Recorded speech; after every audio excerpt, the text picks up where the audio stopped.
Mengadili. 1. Menyatakan terdakwa Richard Eliezer Budiang Lumiu terbukti secara sah dan meyakinkan bersalah melakukan tindak pidana turut serta melakukan pembunuhan berencana,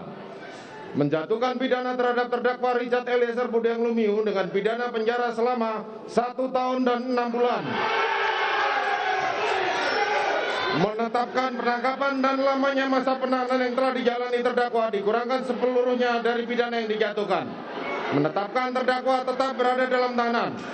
menetapkan terdakwa sebagai saksi pelaku yang bekerja sama atau justice kolaborator, menyatakan barang bukti adalah sebagaimana dalam surat tuntutan jaksa penuntut umum, membebankan terdakwa untuk membayar biaya perkara sebesar Rp5.000. Demikianlah diputuskan dalam rapat permusyawaratan Majelis Hakim Pengadilan Negeri Jakarta Selatan pada hari Jumat tanggal 10 Februari tahun 2022 oleh kami Wahyu Iman Santoso selaku Hakim Ketua, Morgan Simanjuntak Sarjana Hukum dan Alimin Suljono masing-masing sebagai Hakim Anggota.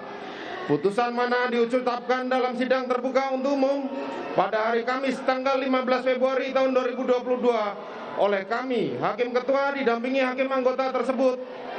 dan dibantu oleh Saudara Aprisno SHMH dan Okta Aprianto SHMH, Panitera Pengganti pada Pengadilan Negeri Jakarta Selatan, serta dihadiri oleh Rudi Imawan dan Sarjana Hukum Magister Hukum, Jaksa Penuntut Umum, terdakwa serta tim penasihat hukumnya.